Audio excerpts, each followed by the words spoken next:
কচুরিপানা আমাদের দেশের নদী-নালা বা পুকুরের জন্য একটা বড় অভিশাপ। জলাশয়ে একবার কচুরিপানা জন্মালে তা খুব দ্রুত ছড়িয়ে পড়ে এবং জল প্রবাহ বন্ধ করে দেয়। আমরা সাধারণত একে আবর্জনা হিসাবে দেখে থাকি এবং পরিষ্কার করতে অনেক টাকা খরচও করে থাকি। কিন্তু আধুনিক বিজ্ঞান ও উদ্ভাবনী শক্তি এই জলের আগাছাকেই পরিণত করেছে এক মহামূল্যবান সম্পদ। বিশ্বের বিভিন্ন দেশে, বিশেষ করে ভারত ও আফ্রিকান দেশগুলোতে এমন সব ফ্যাক্টরি গড়ে উঠেছে যেখানে এই ফেলে দেওয়া কচুরিপানা থেকে তৈরি হচ্ছে পরিবেশ বান্ধব এবং সাশ্রয়ী বায়োডিগ্রেডেবল স্যানিটারি প্যাড। প্লাস্টিকের তৈরি সাধারণ প্যাড যেখানে পরিবেশের ক্ষতি করে, সেখানে কচুরিপানা প্যাড মাটির সাথে মিশে যায়। খাল, বিল জঞ্জাল হিসাবে পড়ে থাকা এই বস্তু কিভাবে ফ্যাক্টরিতে রূপান্তরিত হয় চমৎকার জিনিসে, সেটাই আজকে দেখব। তো চলুন শুরু করা যাক। কাঁচামাল সংগ্রহ। এই পুরো প্রক্রিয়া শুরু হয় গ্রামের আশেপাশের পুকুর বা মজে যাওয়া নদী থেকে। ফ্যাক্টরির নিজস্ব কর্মীরা বা স্থানীয় জেলেদের মাধ্যমে এই কচুরিপানা সংগ্রহ করা হয়। স্যানিটারি প্যাড তৈরির জন্য কচুরিপানার পাতা বা শিকড় প্রয়োজন হয় না, দরকার হয় শুধুমাত্র এর লম্বা ডাঁটা বা কাণ্ড। কর্মীরা জল থেকে কচুরিপানা তুলে এর পাতা এবং শিকড় কেটে ফেলে দেন। শুধুমাত্র লম্বা সবুজ ডাঁটাগুলো সংগ্রহ করে ট্রাকে লোড করা হয়। ফ্যাক্টরির গেটে যখন এই ডাঁটাগুলো এসে পৌঁছায়, তখন তা জলে ভেজা থাকে। একসময় যে আগাছা পরিষ্কার করতে টাকা পয়সা খরচ করতে হতো, উল্টো সেই আগাছা বিক্রি করে স্থানীয় মানুষ অর্থ উপার্জন করছে। ফ্যাক্টরিতে ঢোকার পর কচুরিপানার ডাঁটাগুলোকে সবপ্রথমে বিশাল জলের ট্যাঙ্কারে ভালো করে ধোয়া হয়। ডাঁটার গায়ে লেগে থাকা কাদা, শামুক বা জলজ পোকামাকড় পুরোপুরি পরিষ্কার করা হয়। কারণ এটি একটি হাইজিন প্রোডাক্ট, তাই পরিচ্ছন্নতা এখানে সবার আগে। ধোলাই শেষ করে ডাঁটাগুলো চলে যায় চপিং মেশিনে। মেশিনের ধারালো ব্লেড লম্বা ডাঁটাগুলোকে ছোট ছোট টুকরো করে কেটে ফেলে। এরপর এই টুকরোগুলোকে একটা বিশেষ মেশিনে পেষা হয়, যাতে এর ভেতরে ফাইবার এবং তন্তুগুলো আলাদা হয়ে যায়। এই ভেজা ফাইবারগুলো এরপর রোদ্রে বা বিশাল ড্রায়ারে শুকানো হয়। শুকিয়ে যাওয়ার পর সবুজ ডাঁটাগুলো বাদামি রঙের ফাইবারে পরিণত হয়। ফাইবার এক্সট্রাকশন ও পাল্প তৈরি। এটি হলো প্যাড তৈরির সবচেয়ে গুরুত্বপূর্ণ ধাপ।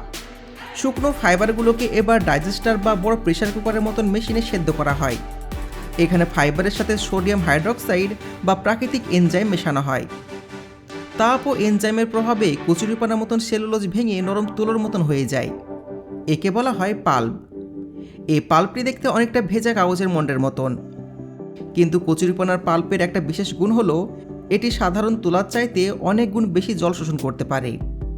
তবে এই পাল্প তখনও বাদামি এবং কালচে রঙের থাকে। এটাকে সাদা এবং জীবাণুমুক্ত করার জন্য হাইড্রোজেন পারক্সাইড দিয়ে ব্লিচ করা হয়। এরপর পাল্পটিকে আবার ভালো করে ধুয়ে শুকানো হয়। শুকানোর পর এটি দেখতে একদম ধবধবে সাদা তুলার মতন হয়ে যায়, যা অত্যন্ত নরম এবং আরামদায়ক। স্যানিটারি প্যাড মূলত কয়েকটি লেয়ার বা স্তরে হয়। ফ্যাক্টরি অ্যাসেম্বলি লাইনে এই স্তরগুলো একের পর এক সাজানো হয়। এই অংশটাকে বলা হয় কোর লেয়ার। এটি প্যাডের মাঝখানের অংশ। এখানে কচুরিপানা থেকে তৈরি সেই বিশেষ সুপার অ্যাবজর্বেন্ট পাল্প ব্যবহার করা হয়। মেশিন এই পাল্পকে চাপ দিয়ে পাতলা শীটের আকার দেয়। উপরের স্তর, এটি ত্বকের সংস্পর্শে থাকে, তাই এটি খুবই নরম সুতি বা অর্গানিক কটন দিয়ে তৈরি করা হয়। এটা হলো বটম লেয়ার। এটা লিক করে না। যাতে লিক না করে সেই জন্য নিচের একটা ওয়াটারপ্রুফ লেয়ার দেওয়া হয়। পরিবেশ বান্ধব প্যাডে প্লাস্টিকের বদলে ভুট্টার স্টার্চ দিয়ে তৈরি বায়োডিগ্রেডেবল প্লাস্টিক ব্যবহার করা হয়। অটোমেটিক মেশিন এই তিনটি স্তরকে আঠা বা তাপের মাধ্যমে স্যান্ডউইচের মতন জোড়া লাগিয়ে দেয় এবং নির্দিষ্ট মাপে কেটে প্যাডের আকার দিয়ে দেয়। স্টেরিলাইজেশন বা জীবাণুমুক্তকরণ। প্যাড তৈরি হয়ে গেলে তা সরাসরি প্যাকেটে ভরা হয় না। যেহেতু এটি একটি সংবেদনশীল স্থায়ী পণ্য, তাই একে পুরোপুরি জীবাণুমুক্ত করতে হয়। প্যাডগুলোকে ইউভি চেম্বারের ভেতর দিয়ে পাস করানো হয়। অতি বেগুনি রশ্মি প্যাডের গায়ে থাকা যে কোনো ব্যাকটেরিয়া বা জীবাণু ধ্বংস করে দেয়। অনেক ফ্যাক্টরিতে ওজোন ট্রিটমেন্টও ব্যবহার করা হয়। কোয়ালিটি চেকিং ও প্যাকেজিং।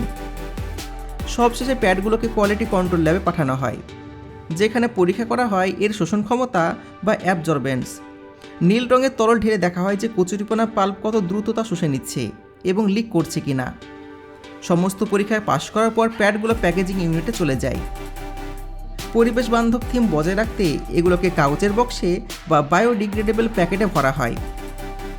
ফ্যাক্টরি থেকে এই প্যাডগুলো পৌঁছে যায় গ্রামে ছোট ছোট দোকান থেকে শুরু করে শহরের সুপার শপে। আর এইভাবে নদীর জঞ্জাল আধুনিক প্রযুক্তির ছোঁয়ায় হয়ে ওঠে নারীদের স্বাস্থ্য সুরক্ষায় একটা সাশ্রয়ী ও পরিবেশ বান্ধব হাতিয়ার।